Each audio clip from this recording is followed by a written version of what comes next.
देश दुनिया की ताजा खबर जानने के लिए डालते हैं नजर सुर्खियों पर। अफगानिस्तान से सभी अमेरिकी सैनिकों को तत्काल निकालना चाहते हैं डोनाल्ड ट्रंप। भारत की बढ़ेगी टेंशन। कोरोना वायरस की रफ्तार को कम कर सकती है ये स्टडी। कोरोना वायरस के इलाज में वेंटिलेटर से ज्यादा फायदेमंद बनी यह जादुई मशीन। कोरोना मरीजों की मदद को आगे आए तबलीगी जमात के सदस्य। मुंबई में किया प्लाज्मा डोनेट। दिल्ली एनसीआर में रोजाना करीब 17 लाख लीटर दूध की खपत घटी। अफगानिस्तान से सभी अमेरिकी सैनिकों को तत्काल निकालना चाहते हैं डोनाल्ड ट्रंप। भारत की बढ़ेगी टेंशन। अमेरिका के राष्ट्रपति डोनाल्ड ट्रंप ने सैन्य और राष्ट्रीय सुरक्षा से जुड़े सलाहकारों से कहा है कि वे अफगानिस्तान में तैनात सभी अमेरिकी सैनिकों को निकालने की योजना पर काम करें। बताया जा रहा है कि ट्रंप हर दिन यही बात अपने सलाहकारों से दोहरा रहे हैं। अमेरिकी राष्ट्रपति अगर अफगानिस्तान में अपनी योजना पर आगे बढ़ते हैं तो भारत की चिंता काफी बढ़ सकती है। दरअसल ट्रंप को यह डर सता रहा है कि युद्धग्रस्त अफगानिस्तान में कोरोना फैल चुका है और अमेरिकी सैनिक इसके शिकार हो सकते हैं। एनबीसी न्यूज की रिपोर्ट के मुताबिक ट्रंप का कहना है कि अगर अमेरिकी सैनिक अफगानिस्तान में रहेंगे तो उनकी हमेशा कोरोना वायरस से संक्रमित होने का डर रहेगा। बताया जा रहा है कि ट्रंप चाहते हैं कि इस साल उन्हें होने वाले अमेरिकी राष्ट्रपति चुनाव से पहले अफगानिस्तान से सैनिकों को निकाल लिया जाए। इसी को मद्देनजर रखते हुए उन्होंने तालिबान और अफगानिस्तान की सरकार के बीच डील कराई, लेकिन यह समझौता अभी पूरी तरह से अमल नहीं हो पाया है। यही नहीं, कोरोना वायरस भी ट्रंप के इस सपने में बाधा बन रहा है। इन सब से ट्रंप बेहद हताश है। एक अमेरिकी अधिकारी ने कहा, कोरोना से संक्रमित होने के खतरे को देखते हुए कई लोगों का कहना है कि हमें अफगानिस्तान छोड़ देना चाहिए।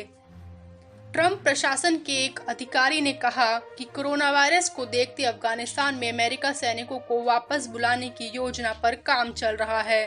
हालांकि एक योजना पर काम चल रहा है, इसके तहत अमेरिकी सैनिकों को अफगानिस्तान के 1 या 2 स्थानों पर रखा जा सकता है। अमेरिकी अधिकारियों का कहना है कि अफगानिस्तान में कोरोना वायरस के मामले अनुमान से कम 10 गुना ज्यादा है। विशेषज्ञों का कहना है कि अमेरिकी राष्ट्रपति ट्रंप की इस हड़बड़ी से अगर अमेरिका अपने सारे सैनिकों को अफगानिस्तान से हटा लेता है तो भारत की सुरक्षा चिंता काफी बढ़ जाएगी। यह एक तरीके से पाकिस्तान की बड़ी जीत होगी। हाल ही में अफगानिस्तान में आतंकवादियों ने सिखों के गुरुद्वारे पर भीषण हमला किया था। भारत को बड़ा डर सता रहा है कि अमेरिका के चले जाने के बाद तालिबान फाइटर अफगानिस्तान पर कब्जा कर लेंगे। पाकिस्तान के साथ करीबी रिश्ता रखने वाले तालिबान फाइटर इसके बाद कश्मीर आ सकते हैं और यहाँ पर हमला कर सकते हैं। यही नहीं, अफगानिस्तान एक बार फिर से कश्मीर आतंकवादियों से प्रशिक्षण का केंद्र बन सकता है। पूर्व में रॉ से जुड़े रहे तिलक देवोशेर ने कहा, भारत की दिलचस्पी पिछले 2 दशक में अफगानिस्तान में किए गए निवेश और हमारे राजनयिकों, कर्मचारियों और मिशनों की सुरक्षा को सुरक्षित करना है। इसके अलावा हम उस देश के उन स्थानों से ही सावधान रहेंगे जो आतंकी समूह के फलने फूलने का आधार बन सकते हैं। कोरोना वायरस की रफ्तार को कम कर सकती है ज्यादा टेस्टिंग, कॉन्टैक्ट ट्रेसिंग और आइसोलेशन। चीन में की गई एक स्टडी में यह बात सामने आई है कि कॉन्टैक्ट ट्रेसिंग लोगों को आइसोलेट करने और टेस्ट करने से कोरोना वायरस को फैलने से रोका जा सकता है। कोविड-19 की महामारी पर काबू किया जा सकता है। हालांकि चीन के शेनज़ेन में हार्बिन इंस्टीट्यूट ऑफ टेक्नोलॉजी के रिसर्चर ने चेतावनी दी है कि कॉन्टैक्ट ट्रेस इस बात पर भी निर्भर करती है कि ऐसे केसों की पहचान की जाए जिनमें लक्षण नहीं है। लांसेट इन्फेक्शियस डिसीज जर्नल में प्रकाशित स्टडी में 391 मामलों और उनके 1286 कॉन्टैक्ट्स में पाया गया कि कॉन्टैक्ट ट्रेसिंग की वजह से कम्युनिटी में इन्फेक्शन फैलने से रोका जा सका। जिन लोगों में लक्षण दिखे गए थे उन्हें टेस्ट के लिए रिजल्ट आने से पहले ही अस्पताल में भर्ती कर आइसोलेट कर दिया गया था। उनके नजदीकी लोगों को भी क्वारंटाइन कर दिया गया। यहाँ तक कि जिन लोगों को टेस्ट नेगेटिव आए थे उन्हें भी घर में 14 दिन के लिए क्वारंटाइन करके मॉनिटर किया गया। गौरतलब है कि चीन के हार्बिन में कोरोना वायरस के कारण लॉकडाउन घोषित किया जा चुका है। यहाँ रूस और अमेरिका से आए लोगों की वजह से कोरोना फैलने की आशंका है। चिंताजनक बात यह है कि यहाँ पाए जा रहे कई केस ऐसे हैं जिनमें मरीजों में कोरोना वायरस के लक्षण ही नहीं हैं। ऐसे में ट्रांसमिशन का खतरा भी बरकरार है। दूसरी ओर सबसे पहले कोरोना का सामना करने वाला वुहान वापस सामान्य हालात की ओर बढ़ चुका है। कोरोना वायरस के इलाज में वेंटिलेटर से ज्यादा फायदेमंद बनी ये जादुई मशीन। कोरोना वायरस के इलाज के लिए वैक्सीन की खोज तो फिलहाल जारी है, लेकिन इस प्रक्रिया में कई अहम बातें सामने आ रही है। स्टडी में पता चला है कि खून में ऑक्सीजन की मात्रा बढ़ाने वाली मशीन कोरोना मरीजों के इलाज में अहम भूमिका निभा रही है। वेस्ट वर्जीनिया यूनिवर्सिटी ने कई अस्पताल में रिसर्च के बाद यह नतीजा निकाला है। एक्स्ट्रापोरियल मेम्ब्रेन ऑक्सीजनेशन मशीन से जुड़ी यह स्टडी 32 मरीजों पर की गई है। यह मशीन दिल और फेफड़ों की बीमारी के लिए इस्तेमाल की जाती है और इंसानों के खून में ऑक्सीजन पहुंचाने का काम करती है, जिससे दिल और फेफड़ों को आराम मिलता है। जिन मरीजों पर यह स्टडी की गई, बाकी किसी इलाज से फायदा नहीं हुआ था। स्टडी में पाया गया कि मशीन का इस्तेमाल किए जाने पर 2/3 मरीजों की जान बचाई जा सकी। सबसे पहले जापान के रिसर्चर्स ने इस बात का दावा किया था। योकोहामा में डायमंड प्रिंसेस शिप पर फंसे मरीजों के इलाज के लिए इस मशीन का इस्तेमाल किया गया था। ये मशीनें काफी महंगी होती है, इसलिए इनका इस्तेमाल हर अस्पताल में नहीं किया जाता और ये वेंटिलेटर्स की जगह भी नहीं ले सकती। लेकिन कोरोना के इलाज में फायदा मिलने से ये किसी उम्मीद की किरण से कम नहीं है। नॉर्थ अमेरिका में करीब 220 और यूरोप में 83 कोरोना वायरस मरीजों का इलाज इस मशीन ने किया है। डिस्चार्ज किए गए 582 में से 98 लोग सही पाए गए। ताजा स्टडी के लिए American society for artificial internal organ journal में प्रकाशित स्टडी की टीम ने 9 अस्पतालों से 32 मरीजों पर शोध किया। 24 घंटे के लिए 17 मरीज मशीन पर रहे और 5 मरीजों को एक्सट्यूब किया गया। इन 5 में से 4 को स्टेरॉइड दिए गए, 3 को एंटीवायरल मेडिकेशन और 1 शख्स को हाइड्रोक्सीक्लोरोक्वाइन। 1 शख्स को डिस्चार्ज भी किया गया। इसके इस्तेमाल से वेंटिलेटर की तुलना में 3 गुना ज्यादा बेहतर नतीजे आ सके। कोरोना मरीजों की मदद को आगे आए तबलीगी जमात के सदस्य। मुंबई में किया प्लाज्मा डोनेट। मुंबई में कोरोना के बढ़ते मामलों में फिलहाल कोई राहत नहीं है। इस बीच तबलीगी जमात के एक सदस्य ने आगे आकर कोविड-19 के मरीज के इलाज के लिए अपना प्लाज्मा दान किया है।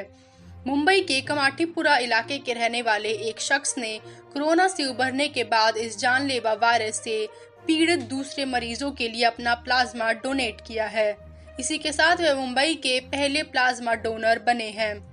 कोरोना से ठीक हुए तबलीगी जमात के सदस्य को मुंबई के नायर अस्पताल की तरफ से प्लाज्मा डोनेशन के लिए बुलाया गया था।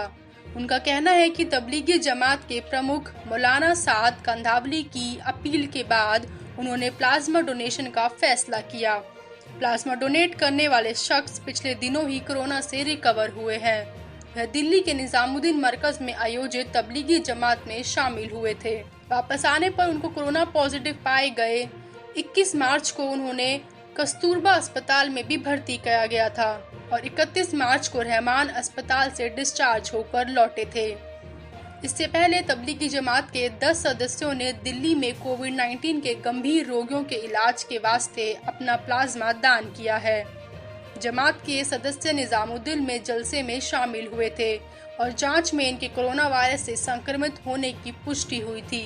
सूत्रों ने बताया कि अपना प्लाज्मा दान करने वाले जमात के सदस्यों का कोविड-19 का उपचार सुल्तानपुरी और नरेला पृथकवास केंद्रों में किया गया था, जिसके बाद वे स्वस्थ हो चुके हैं। लॉकडाउन के साइड इफेक्ट। दिल्ली एनसीआर में रोजाना करीब 17 लाख लीटर दूध की खपत घटी। कोरोना वायरस की वजह से हुए लॉकडाउन के बीच देश में दूध के सबसे बड़े बाजार दिल्ली एनसीआर में हर रोज दूध की मांग में करीब 17 लाख लीटर की कमी आई है। इस वजह से जहां दूध का प्रसंस्करण करने वाली कंपनियों के कारोबार पर असर पड़ा है, वहीं दूध किसानों की आमदनी भी प्रभावित होने की आशंका है।